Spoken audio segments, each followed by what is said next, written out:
आप सभी मित्रों का मेरा मैत्रीपूर्ण प्रणाम। साथियों, आज हम इस रमज़ान महीने के पाक महीने में जो लगातार अ, इस्लाम और मोहम्मद साहब के से जुड़े उनकी जो शिक्षा है, उस पे लगातार हम वीडियो बना रहे हैं और आपका सहयोग भी मिल रहा है, आपका समर्थन मिल रहा है और बड़ी खुशी की बात है कि आप मेरी बातों को समझ पा रहे हैं। और आज हम एक नए विषय के साथ आप सभी के बीच में आए हैं और ये विषय बहुत ही महत्वपूर्ण है चर्चा करने के लिए, क्योंकि मेरे निजी जीवन में भी व्यक्तिगत जो मेरे विचार रहे कि जब तक कोई बुद्ध पुरुष होता है, जब तक कोई पैगंबर होता है, तब तक ये इतने भाग नहीं होते हैं, हिस्से नहीं होते हैं, वर्ग नहीं होते। लेकिन उनके जाने के बाद ये ऐसी चीज़ें क्यों हो जाती हैं कि जो समाज का निर्माण मोहम्मद साहब ने किया था, वो 72 फ़िरक़ाओं में कैसे बँट गया?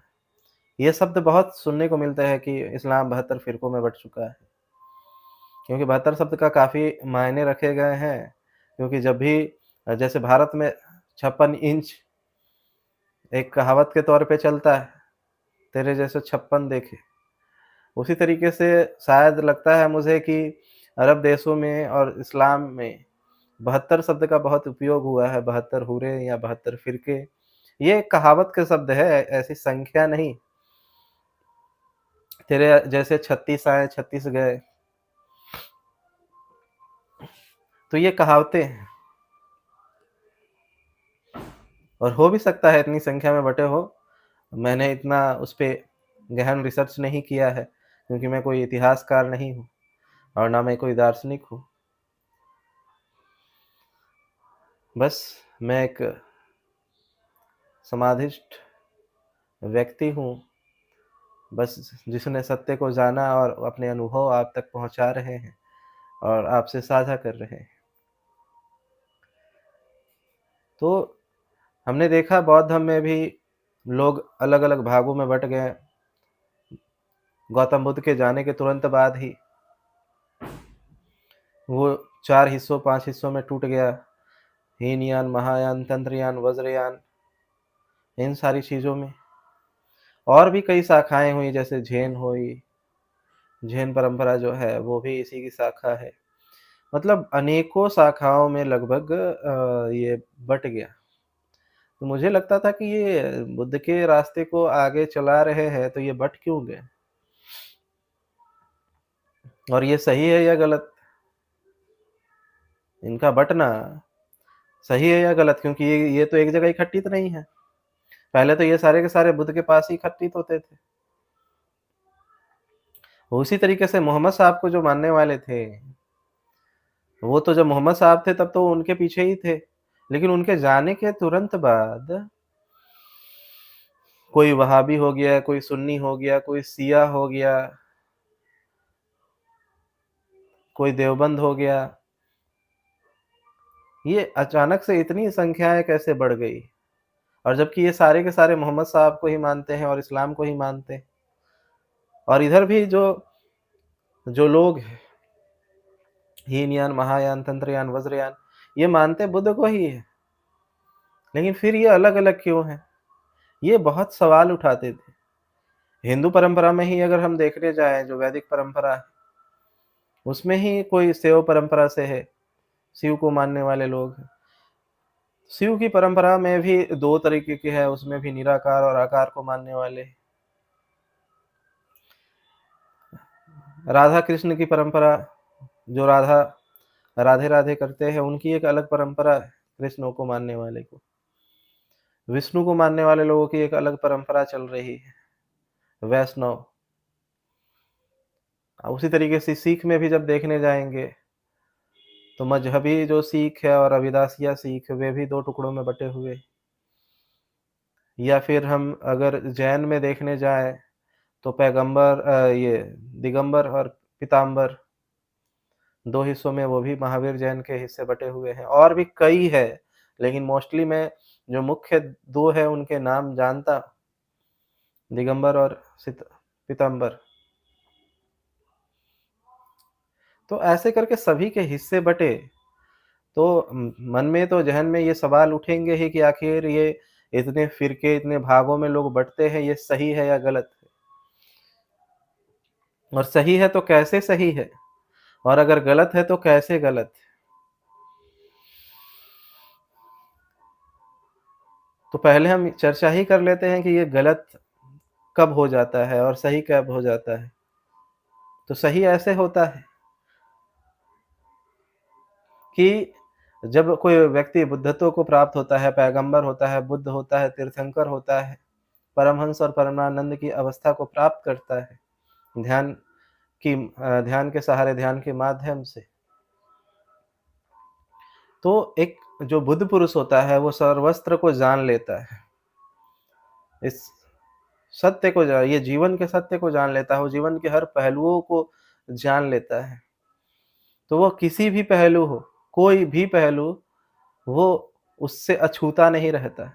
तो वो चारों तरफ मल्टी डायमेंशनल होता है। कोई भी बुद्ध पुरुष मल्टी डायमेंशनल होता है। वो कोई सिंगल डायमेंशन में कार्य नहीं करता है या दो, मल्टी डायमेंशनल होता है। वो किसी भी क्षेत्र में अगर जाए तो उस क्षेत्र में वो कार्य कर सकता है। मल्टी टैलेंटेड कह सकते हैं, मल्टी डायमेंशनल कह सकते हैं, एक बुद्ध पुरुष होता है। वो चाहे कोई भी हो, जो भी व्यक्ति ध्यान के माध्यम से बुद्धत्व प्राप्त करता है, वो एक बुद्ध पुरुष ही है, वो एक पैगंबर ही है, वो तीर्थंकर ही है। वो चाहे गौतम बुद्ध हो, महावीर हो, जीसस हो, मोहम्मद हो, गुरु नानक, कबीर, रविदास, ओशो, ये सारे के सारे, जिनके मैं नाम नहीं जानता वे भी। तो ये सारे के सारे मल्टी डायमेंशनल होते हैं। सारे कार्य ये कर सकते हैं, सारे भागों और सारे विषयों पे ये अपनी बातें को रख सकते हैं। उन विषयों की बात नहीं कर रहा हूँ जो विषय भौतिकवादी, अंतर जगत के विषय, जो अंतर जगत से ही कुछ चीज़ें बाहर की भी जुड़ी होती हैं, और बहुत सारी चीज़ें बाहर से ही जुड़ी है। अंतर जगत से बाहर की चीज़ें जुड़ी हुई हैं बहुत सारी। जीवन जीने की शैली भले ही हम बाहर जीते हैं, हम भले ही इंजीनियरिंग करने जाते हैं, लेकिन एक वेल इंजीनियर कौन है? अगर हम एक वकील है तो वेल वकील कौन बन सकता है? हम आजीविका कर रहे हैं तो एक सम्यक आजीविका कैसे कर सकते हैं? हम इंसान हैं तो एक अच्छे इंसान कैसे बन सकते हैं? एक अच्छे डॉक्टर कैसे बन सकते हैं? क्योंकि डॉक्टर होना और एक अच्छा डॉक्टर होना दोनों में अंतर है। कोई भी बुद्ध पुरुष आपको डॉक्टर कैसे बनना है ये नहीं सिखा सकता है कि डॉक्टर करने के लिए ये सब्जेक्ट पढ़ो। वो आपको बायोलॉजी नहीं पढ़ा सकता है, वो आपको साइकोलॉजी नहीं पढ़ा सकता है, वो उन विषयों के बारे में उसे जानकारी नहीं होती है। लेकिन आप एक अच्छे डॉक्टर कैसे हो सकते हो, ये चीज़ की शिक्षा वो दे सकता है। क्योंकि डॉक्टर तो आज के डॉक्टर ऐसे हैं कि आपको बीमारी ना हो तो भी आपको बीमारी पैदा कर देते हैं और फिर उसके बाद आपका इलाज करते हैं। तो वो हर पहलुओं पे वो बातें कर सकते हैं, बातें रख सकते हैं। लेकिन क्या होता है कि जब तक वो ज़िंदा होते हैं, तब तक ही संघ होता है। क्योंकि संघ तब तक ही है जब तक कि उस संघ का कोई नेतृत्व करता हो। क्योंकि संघ मतलब ही होता है कि लोगों के समूह, एक उद्देश्य के प्रति कार्य करने वाले लोगों के समूह को ही, अनुशासन में रहते हुए। तो वैसे लोग, वैसे चीज़ को संघ कहा जाता है। तो लोग जब तक बुद्ध पुरुष ज़िंदा होते हैं तो एक सेंटर पॉइंट रहता है कि हाँ, एक केंद्र बिंदु है कि इसके सहारे ही हमें सारे कार्य करने हैं। तब तक तो वो संघ होता है, तब तक तो वो धर्म होता है, मज़हब होता है, असल वाला। लेकिन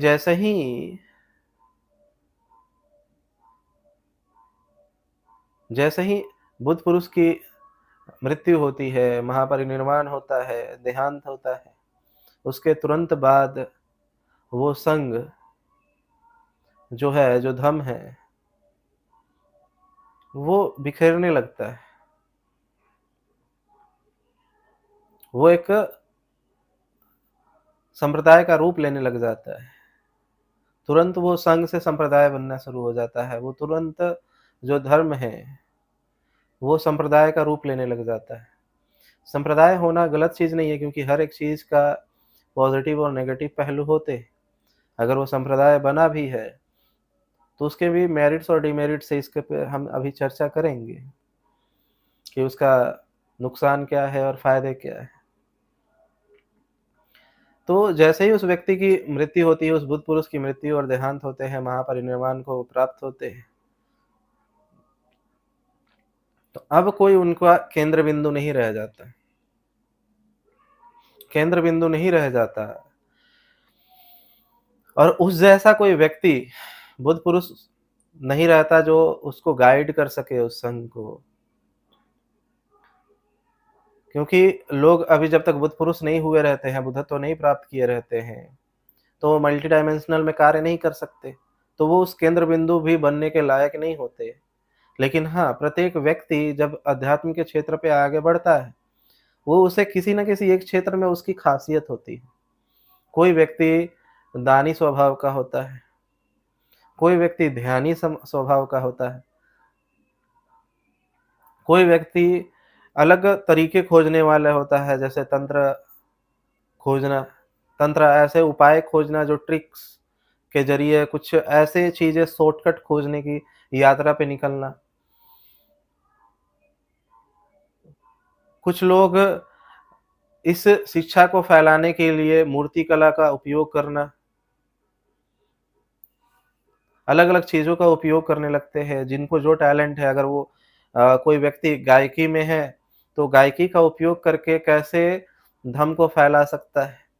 कोई नृत्य का उपयोग करके कैसे उसको मेडिटेशन में यूज़ करे उस नृत्य को, जिससे कि ध्यान घटित हो जाए, जैसे सूफ़ी नृत्य करते हैं। कोई व्यक्ति दान पारमिताओं को कर के, ज़कात करवा करके उसे पुण्य अर्जित करवाता है, और एक ये बहुत लंबा प्रोसेस है इसमें। इस तरीके से अलग-अलग कार्य करने वाले लोग बन जाते हैं। और जो ख़ासियत होती है जिन लोगों में, तो ये लोग अपना मार्ग लेकर के चलना शुरू कर देते हैं। क्योंकि इनके अंदर तो सारे कार्य करने की क्षमता किसी एक में नहीं है। तो बुद्ध पुरुषों ने जो कार्य किए, उनमें से कोई उस चीज़ों को सेलेक्ट कर लेता है। जैसे बुद्ध ने दान पारमिताएँ की। जब गौतम बुद्ध का संघ बहुत बड़ा हो गया, तो उन्होंने लोगों को, जो गरीब और जो महामारी से जूझने वाले ऐसे गाँव थे, उनकी सेवा की। उनकी सेवा भी की। उन्होंने ध्यान पे भी जोर दिया। उन्होंने लोगों को सीलों का पालन करना भी सिखाया। वे गुरु के भांति लोगों को बैठा करके ध्यान भी करवाते थे। वो छोटे-छोटे ट्रिक्स भी खोजा करते थे, ऐसे कि जिससे कि जल्दी हम उस जगह तक पहुँच जाएँ, समाधिष्ठ समाधि हो जाए, और या सतता को हम जल्दी से जल्दी देख लें, समझ पाएँ, उस तक नज़दीक पहुँच पाएँ। उसके एक सरल से सरल उपाय खोजने का काम करते थे। वो ऐसे वनस्पतियों को भी और जड़ी-बूटियों की चीज़ों को भी खोजने का काम करते थे। उन्होंने ढेर सारे उपाय अलग-अलग क्षेत्रों के खोजे। अब चूँकि वो नहीं रहे, उन्होंने मैनिफेस्टेशन या लॉ ऑफ अट्रैक्शन, जिसे हम आज आकर्षण का नियम कहते हैं, उन चीज़ों की भी खोज किया। रेकी हीलिंग कह सकते हैं। रेकी हीलिंग का उपयोग इस्लाम में भी होता है, जिसे हम कहते हैं कि किसी के लिए एक भावना प्रकट करना, एक भाव प्रकट करना कि सामने वाले की तबीयत ठीक हो जाए। सामने वाले के लिए जीवन में जो कष्ट है वो दूर हो जाए, एक मंगल कामना करना। इसे रेकी में लिया जाता है। साउंड हीलिंग, सिंगिंग बॉल के द्वारा हील करने की चीज़ें।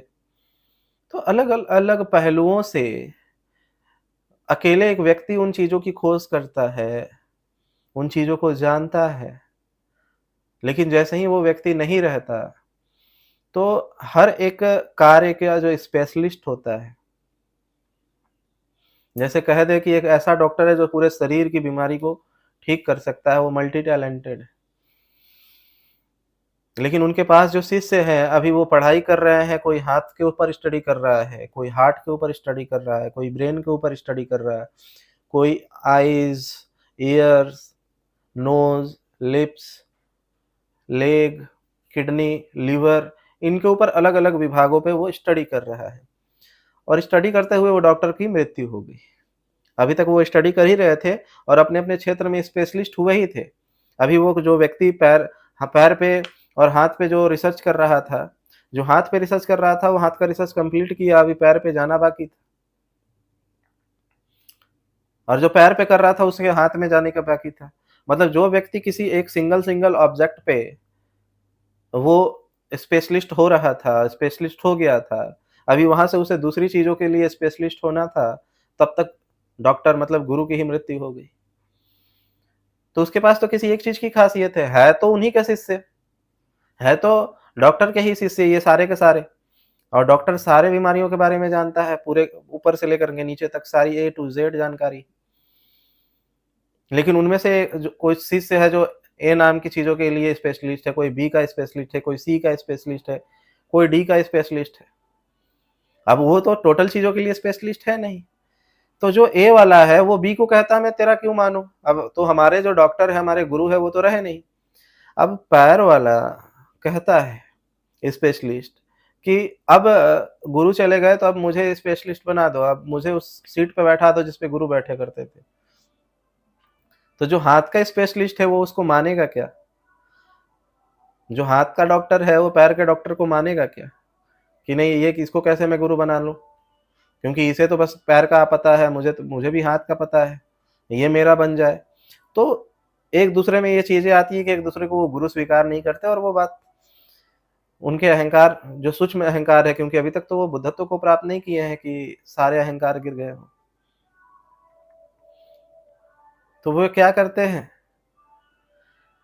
कि जो हाथ का स्पेशलिस्ट है, वो व्यक्ति कहता है नहीं मैं हाथ का स्पेशलिस्ट हूँ, मैं अपना एक अलग क्लिनिक खोलूँगा। जो लेग वाला है वो अलग क्लिनिक खोलता है, जो हार्ट का है, जो आईज़ का है, ईयर्स का है, लिप्स का है, नोज़ का है, लिवर का है, किडनी का है, सब अलग-अलग क्लिनिक्स खोल दिए। तो आपकी नज़र में ये गलत है या सही है? दोनों चीज़ें हैं। गलत इस माध्यम से है कि अब ये एक जगह इकट्ठित नहीं है, क्योंकि एक जगह ये एकत्रित होते, तो हाथ वाला पैर वाला को बता सकता था कि हाथ कैसे ठीक होते हैं। अपनी स्पेशलिस्ट उसे बता सकता था। पैर वाला हाथ वाले को बता सकता था, आँख वाला कान वाले को, कान वाले आँख वाले को। ये एक जगह होते, तो सब एक-दूसरे को अपना ज्ञान बाँट सकते थे और वो स्पेशलिस्ट रहते और एक जगह रहते हुए भी।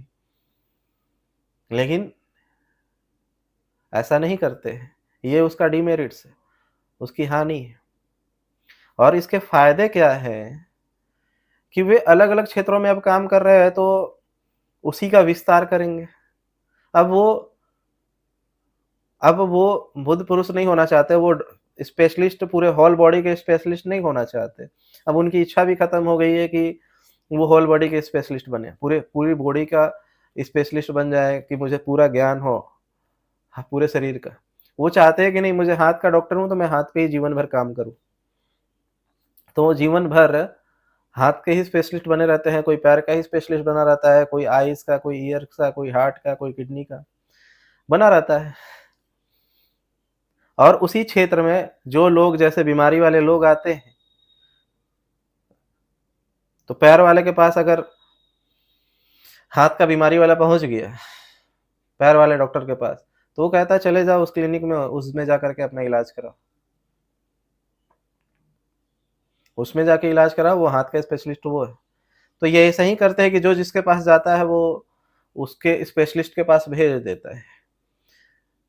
और इससे बड़े पैमाने पे अलग-अलग क्षेत्र में जो स्पेशलिस्ट है वो समाज का मदद करते हैं, जो जिस मान्यता को मानता है उसको, और जो जिस बीमारी से ग्रसित है, उसके पास वो जाता है और अपनी बीमारी को ठीक करता है। लेकिन इसकी हानियाँ तो हैं, मैंने क्या बताया? क्योंकि 50 चीज़ों में अगर बटी रहेंगी, तो जो आम व्यक्ति है, जो बीमार है और उसको लगभग हो सकता है कि सारी बीमारियाँ हो, ढेर सारी बीमारियाँ हो, तो एक-एक करके सबके पास जाते रहेगा, उसके पास टाइम खर्च होगा, वो किसकी व्याख्या को सुनेगा, किसकी मानेगा, कैसे चलेगा। और कोई व्यक्ति अगर पूरे शरीर का डॉक्टर बनना चाहने के लिए आया हो, वो बीमार ना हो, एक तो वैसे लोग आएँगे जो बीमार हैं, तो आपने स्पेशलिस्ट के पास भेज दिया। लेकिन अगर कोई व्यक्ति ऐसा आया है कि जो पूरे शरीर की जानकारी वो हासिल करना चाहता है और वो डॉक्टर होना चाहता है, वो बीमारी ठीक करने के लिए नहीं आया है अपना, कि हम बीमार हैं और मेरी बीमारी ठीक कर दो। वो आया इसलिए है कि वो सीखना चाहता है पूरे शरीर को।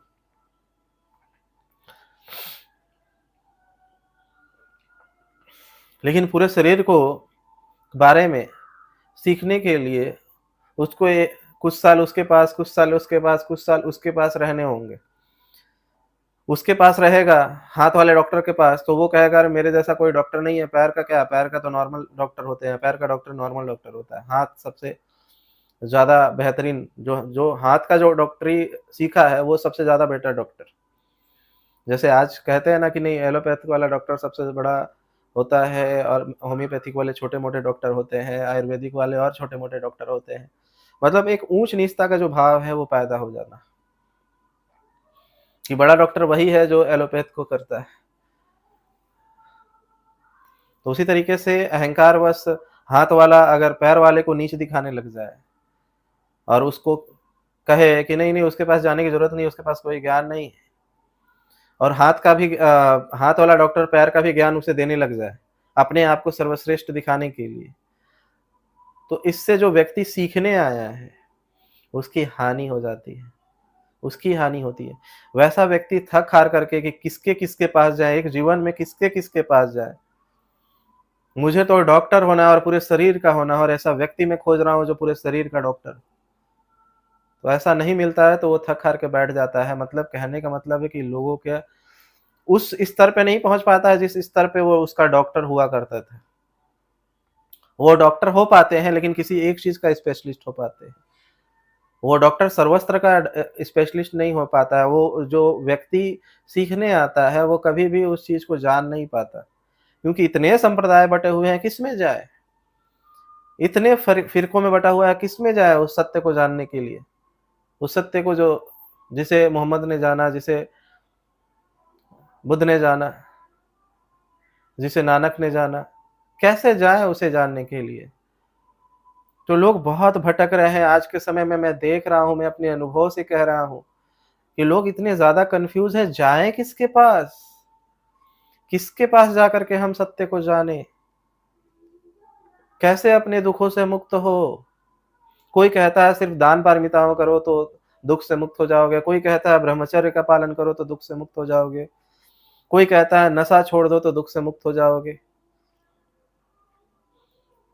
कोई कहता है कि मुझे पैसे दे दो तो मुक्त हो जाओगे, कोई कहता है कि लो मैं पूजा-पाठ करके तुम्हारे ग्रह की दशा बदल देता हूँ तो दुःख से मुक्त हो जाओगे, कोई कहता है ये पत्थर पहन लो, कोई कहता है ये लिख के दे रहा हूँ इसे पानी में डाल दो, ये जादू, ये टोना कर दो, ये मंत्र पढ़ लो, इससे दुःख से मुक्त हो जाओगे। मतलब वो जितने लोगों के पास जाता है, उतने अलग-अलग उसके पास विचार आते हैं, उतने नए-नए विचार उसके सामने रखे जाते हैं, वो कन्फ्यूज़ हो जाता है वैसा व्यक्ति और थक-हार के बैठ जाता है। और यही आज देखने को मिल रहा है। बहुत लोग भटक रहे हैं। सत्य की प्यास में, दुःख से मुक्ति के मार्ग को जानने के लिए कई लोग भटक रहे हैं। लेकिन ये संप्रदाय इतने हिस्सों में, इतने फ़िरकों में बँटा हुआ है कि लोग कन्फ्यूज़ हो जाते हैं कि कहाँ जाएँ और कहाँ ना जाएँ। हाँ, इस संप्रदाय से समाज का भला हो रहा है, लेकिन एक्चुअल में वो उस सत्य को जानना है, सत्य के किसी एक पहलू को नहीं।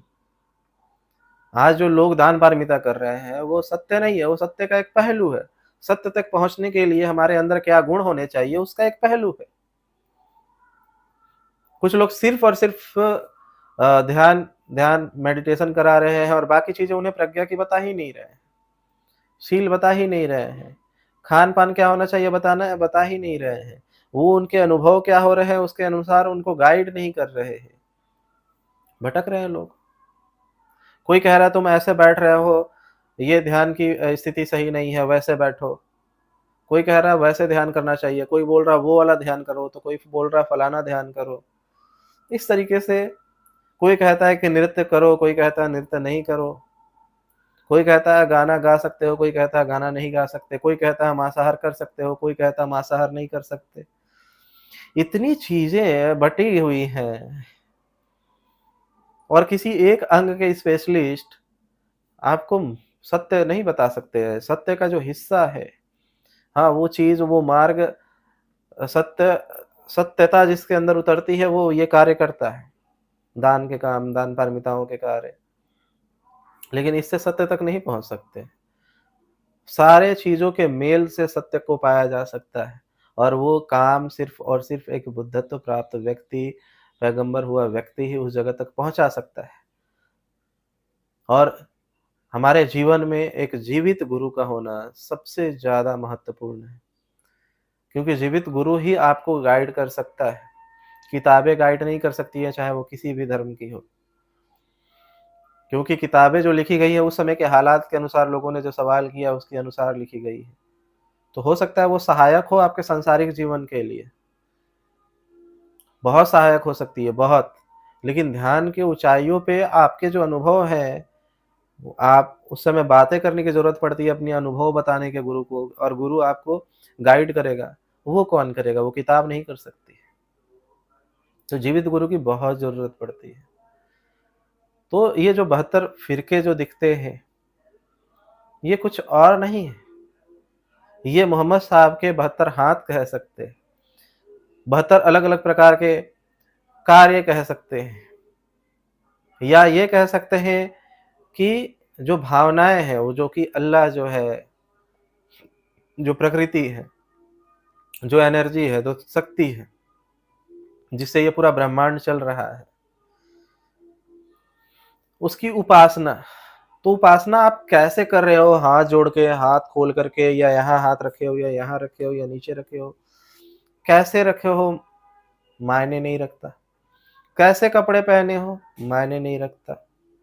तो इस आधार पे भी अलग, उस ईश्वर को, उस अल्लाह को मानने के अलग-अलग तरीके, उपासना करने के अलग-अलग तरीके लोगों ने स्वयं बनाए कि किसी भी तरीके से, क्योंकि वो जो निराकार को आप मानने जा रहे हो, जिस निराकार को आप मान रहे हो, जो अल्लाह जिसका कोई एक आकार नहीं है, वो आकार में है, आप और हम आकार में ही हैं। लेकिन वो जो सर्वशक्तिमान है, जो प्रकृति, जो अस्तित्व है, वो तो, उसकी कोई आकृति नहीं है, एक रूप नहीं है। तो उसको आप किसी तरीके से, क्योंकि उपासना करने के पीछे तरीके मायने नहीं रखते। उपासना करने के पूजा पद्धति मायने नहीं रखती। आप हाथ जोड़ के हो या हाथ खोल के हो, हाथ ऊपर हो या हाथ नीचे हो, आप बैठे हो या खड़े हो, आप कपड़े पहने हो या नंगे हो, आप छोटे कपड़े पहने हो या बड़े कपड़े पहने हो, आप एड़ी से ऊपर के कुर्ते पहने हो या एड़ी से नीचे रखे हो, कुछ मायने नहीं रखता है। उपासना करने में सिर्फ एक चीज मायने रखता है, और वो है भाव। आप निराकार को भी अगर भाव रूपी से, अगर भाव से अगर उसके लिए उपासना करते हो, तो उसे प्राप्त कर सकते हो। कोई व्यक्ति आकार को भी अगर भाव से देख, भाव से उपासना करे अपने भाव से, तो वो भी उस चीज को पा सकता है। मतलब नहीं रखता कि आप आकार को मानते हो या निराकार को मानते हो। आप रूप को मानते हो या अरूप को मानते हो,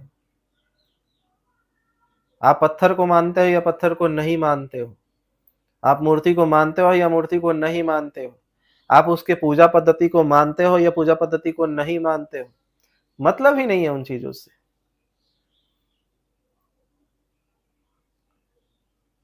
मेन चीजें जो है वो तो है भाव। आपका भाव, आपका समर्पण भाव, आपका समर्पण कितना ज्यादा है उस चीज के प्रति, आप कितने ज्यादा श्रद्धा भाव से और सकारात्मक सोच के साथ उसके सामने झुक रहे हो, उसको धन्यवाद ज्ञापन दे रहे हो, ग्रेटिट्यूड कर दे रहे हो, आप उसकी वंदना कर रहे हो, आपके भाव क्या है? ये मायने रखता है। तो ये 72 फ़िरके में बँटे हैं, तो अच्छा है कि इस्लाम को और अलग-अलग मायनों में लोग रूप दे रहे हैं। बहुत अच्छा है कि हर एक पेड़ का एक शाखा होनी चाहिए, अनेकों शाखाएँ होनी चाहिए, तभी वो पेड़ जीवित दिखता है।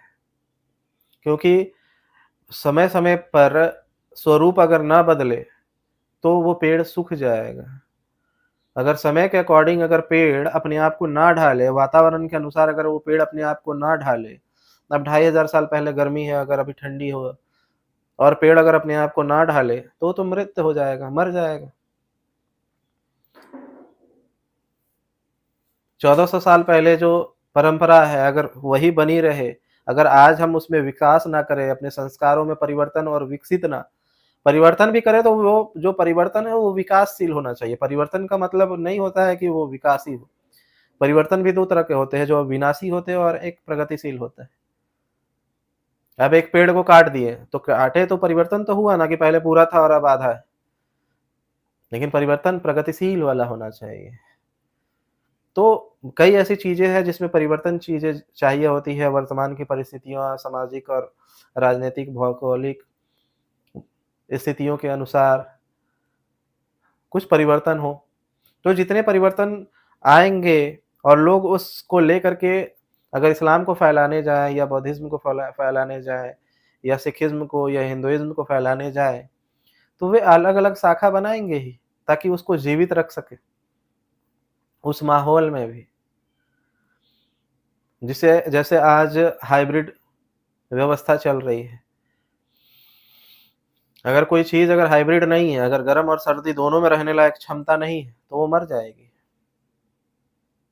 तो हाइब्रिड आज का जो संप्रदाय बन रहा है या शाखाएँ बन रही है और फ़िरके बन रहे हैं, इसके बहुत फ़ायदे हैं कि ये अब हाइब्रिड होते जा रही है और इनके अंदर ये क्षमता डेवलप हो रही है कि ये लंबे समय तक जीवित रह सकते हैं। लेकिन एक हानि है, जिस हानि को अगर हम दूर कर लें, जिस कमी को दूर कर लें कि हम फ़िरकों में बँट रहे हैं, कोई गलत बात नहीं है। शाखा बनना एक पेड़ की अनेकों शाखाएँ, हज़ारों शाखाएँ बनती हैं, तो उससे पेड़ और ज़्यादा बेहतरीन और खूबसूरत होता है, उससे खराब नहीं होता। लेकिन एक टहनी दूसरी टहनी की बुराई करनी शुरू कर दे, कि नहीं तेरी वाली पूजा पद्धति गलत है और मेरी वाली सही है। तुम्हारा वाला हाथ जोड़ना गलत है और मेरा द्वारा जो हाथ जोड़ना वही सही है। तू जो हाथ जोड़ रहा है वो नीच जैसा है और मैं जो हाथ जोड़ रहा हूँ वो श्रेष्ठ जैसा है। मतलब एक फ़िरका दूसरे फ़िरके को अपने से नीच मान रही है और अपने आप को श्रेष्ठ मानेगी, ये हानि पहुँचाएगी समाज को। आप फ़िरकों में हैं, अलग-अलग चीज़ों में बँटे हैं, कोई दिक्कत नहीं है, कोई खराबी नहीं है। लेकिन आप अपने अंदर श्रेष्ठता की भावना और अहंकार को और ईर्ष्या की भावना को ना रखें। नहीं तो यहाँ पे सुन्नी शिया के विरोध बोलता हुआ नज़र आता है, शिया सुन्नी के, कोई देवबंद का विरोध करता है, कोई अ, वहाबी का। तो कोई ऊँच-नीच ना करे कि नहीं देवबंदी ज़्यादा ऊँचा है, वहाबी ज़्यादा बेहतर है और ये शिया सुन्नी क्या है, ये तो नीच है। शिया ऊपर है, सुन्नी नीचे है, शिया सर्वश्रेष्ठ है, सुन्नी नीच है, मोहम्मद के वंशज हम हैं, ये लोग तो बाद में सिर्फ़ सुन कर के बने हैं, ये मोहम्मद के वंशज नहीं हैं। इस आप वंशज हो इस आधार पे आप मुस्लिम नहीं हो सकते। आप मोहम्मद साहब के खानदान में पैदा हुए इस वजह से आप एक मुसलसल ईमान वाले नहीं हो सकते हो। मोहम्मद के होने का मतलब है आपके अंदर ईमान होना, मुसलसल ईमान होना। आपके अंदर वो चीज़ें हैं, तो ही आप अपने आप को मुसलमान कहने और इस्लामिक कहने के हकदार हो। अगर वो चीज़ें नहीं हैं, तो क्यों ना आप उनके खानदान में पैदा हुए हो और अगर आपके अंदर में अनुशासन नहीं है, डिसिप्लिन नहीं है, आप ज़कात नहीं करते हो, आप दान नहीं करते हो, आप नमाज़ अदा नहीं करते हो, आप इंसान को इंसान नहीं समझते हो, आप लोग महिलाओं को अ, बराबरी का दर्जा नहीं देते हो, उसे नीच समझते हो और आप सिर्फ़ उनके खानदान में पैदा हो गए हो, इस वजह से आप श्रेष्ठ कहलाओगे, ऐसा नहीं हो सकता। उनके खानदान में पैदा हो जाने से आप श्रेष्ठ नहीं कहलाएँगे। आपके कृत्य, आपके आचरण, आपके विचार, आपके व्यवहार आपको श्रेष्ठ कहला सकता है। खानदान में पैदा हो जाने से आप श्रेष्ठ नहीं हो सकते। तो अगर आपने 72 फ़िरकों में अगर बँटे, या बौद्ध धर्म इतने हिस्सों में बँटा है, या जैन इतने हिस्सों में बँटा है, या हिंदुइज़्म में इतने हिस्सों में बँटा है, कोई गलती नहीं है, कोई खराबी नहीं है, कोई बात नहीं है। बस हाँ, गलत एक जगह पे हो जाता है कि एक दूसरे का विरोध करने लगता है। एक कहता है कि नहीं, इस दिन बाजा बजाना चाहिए, एक कहता है इस दिन बाजा नहीं बजाना चाहिए। भाई सब कुछ कर सकते हैं। क्यों? क्योंकि कुछ कहते हैं कि मृत्यु के दिन बाजा नहीं बजाना चाहिए, साउंड सिस्टम, या हमें उत्सव नहीं मनाना चाहिए। क्यों नहीं मनाना चाहिए? आपको ऐसा भाव है कि नहीं मनाना चाहिए तो आप ना मनाओ, लेकिन जो मना रहे हैं उनको गलत कैसे कह सकते हैं? क्योंकि आप जब कोई व्यक्ति जन्मा तो आपने ढोल ताशे बजाए, लेकिन जब मृत्यु हुआ तो आप ढोल ताशे नहीं बजाओगे। क्यों नहीं बजाओगे? आपने जन्म को स्वीकार किया है तो मृत्यु को भी स्वीकार करनी होगी आपको। जन्म और मृत्यु एक सिक्का के दो पहलू है, आपको दोनों स्वीकार करना पड़ेगा। आपने जन्म के समय में आपने ढोलक बजाए थे तो मृत्यु के समय क्यों नहीं बजाओगे? आप अगर अल्लाह को मानते हो, अगर आप ईश्वर अल्लाह गॉड को मानते हो, प्रकृति को मानते हो, तो प्रकृति का नियम ही है ना, जन्म और मृत्यु प्रकृति का नियम है। तो प्रकृति के एक नियम को आप स्वीकार करोगे और प्रकृति के दूसरे नियम को अस्वीकार करोगे, तो आप अल्लाह को स्वीकार नहीं कर रहे हैं। उस अल्लाह ने ही जन्म और मृत्यु बनाया है, उस अस्तित्व ने है, उस प्रकृति ने ही, उस ईश्वर ने ही, उस परमात्मा ने ही उस जन्म भी बनाया है और मृत्यु भी उसी ने बनाया है। अगर आप मृत्यु पे दुखी होते हो तो आपको एक बात जाननी चाहिए, और वो ये है कि अगर आपसे पूछा जाए कि आपकी मृत्यु का कारण क्या है, लोगों को पता नहीं है कि उनके मृत्यु का कारण क्या है। लोगों को लगता है कि हमारा एक्सीडेंट होना मृत्यु का कारण है, ब्रेन हेमरेज से हमारी मृत्यु हुई, बुखार से हुई, हार्ट अटैक से हुई, लीवर और किडनी फेलियर से हुई, मर्डर से हुआ, इसके कारण मृत्यु हुई। नहीं, ये सारे माध्यम हैं भाई साहब, ये सारे के सारे माध्यम हैं। आप किसी से बीमारी से मरे हो या आपकी हत्या हुई है तो ये माध्यम बना है। आपकी मृत्यु का सबसे बड़ा कारण, और कहे तो सिर्फ एक ही है, आपकी मृत्यु का कारण सिर्फ और सिर्फ एक है, आपका जन्म लेना। आपने जन्म लिया, इससे तय हो गया कि आपकी मृत्यु होगी ही होगी। आपका जन्म लेना ही आपकी मृत्यु को निर्धारित कर लेता है। तो आप फिर आपका जब जन्म हुआ हो उसी समय से आपको रोना चाहिए कि अब जन्म ले लिया और एक न एक दिन मर जाएगा, तो उस दिन भी दुख मनाना चाहिए? नहीं, आपको जन्म को अगर खुशी से मना रहे हैं तो मृत्यु को भी खुशी से मनाने वाले लोगों को मना मत कीजिए। आपके भाव है जन्म में खुशी मनाना और मृत्यु में नहीं मनाना, लेकिन कुछ लोग ऐसे हैं कि जो जन्म और मृत्यु दोनों में खुशी मनाते हैं। कुछ ऐसे भी मान्यता के लोग हैं जो जन्म और मृत्यु दोनों में दुख मनाते हैं, क्योंकि अगर पैदा हो गया है तो मरेगा भी। तो इसीलिए कोई व्यक्ति अगर मरने के दिन को अगर खुशी मनाता है तो वो अपनी जगह पे सही है, और जो मरने के दिन को दुखी मनाता है वो भी अपनी जगह सही है। एक दूसरे से झगड़ा, एक दूसरे से अहंकारवश ईर्ष्या नहीं करना चाहिए, उसका बुराई नहीं करना चाहिए, उसको नीच और अपने को श्रेष्ठ नहीं दिखाना चाहिए कि वो सही है और मैं गलत हूँ। कोई व्यक्ति अगर जिस चीज़ को जिस भाव से लेता हो, एक सूफी फ़कीर की कहानी भी है, मैंने पिछले ही वीडियो में उस कहानी का ज़िक्र भी किया। एक सूफी फ़कीर थे, उसके 2 बच्चे थे। वो डेली जब भी आता कार्य से, तो घर आते के साथ ही अपने बच्चों के साथ ही खाना खाता, अपने बीवी बाल बच्चों के साथ। एक दिन जब वो काम से वापस आया और खाने के लिए बैठा, तो उसने अपने दोनों बच्चों को आवाज़ दिया। वो दोनों बच्चे नहीं आए, तो उसने अपनी बीवी से पूछा कि वो दोनों बच्चे कहाँ हैं? तो उसकी बीवी ने कहा कि वे बाहर खेलने गए हैं, आप खा लीजिए, वे खाना खा चुके हैं। जब वो फ़कीर खाना खा रहा था, तो उसकी पत्नी ने उससे कहा कि एक बात मुझे आपसे पूछनी है, तो उसने कहा बताइए। तो बीवी ने कहा कि 20 साल पहले एक व्यक्ति मुझे 2 हीरा दे कर के गया था और आज 20 साल बाद वो मुझसे वो 2 हीरा माँगने आया था और मैंने उसे दे दिया। क्या सही किया या गलत? तो सूफ़ी फ़कीर ने कहा बहुत अच्छा किया, जिसका था जिसकी अमानत थी, उसे वापस लौटा दिया, इसमें गलत क्या है? तो उसने फिर सूफ़ी फ़कीर को उठा कर के ले गया और दूसरे कमरे में 2 बच्चे उसके जो दोनों बच्चे थे वो साँप कटने से मर चुके थे। उसने कहा देखिए ये दोनों को साँप काट लिया और ये दोनों मर गए हैं। तो वे हँसा और कहा कि बहुत अच्छा से तुमने मुझे समझाया, क्योंकि उसी अल्लाह ने मुझे वो दोनों दिए थे, दोनों हीरे हमें दिए थे और उसी ने ले गया। तो जिन्हें देने वाला था वही ले गया, तो दुःख क्यों होना?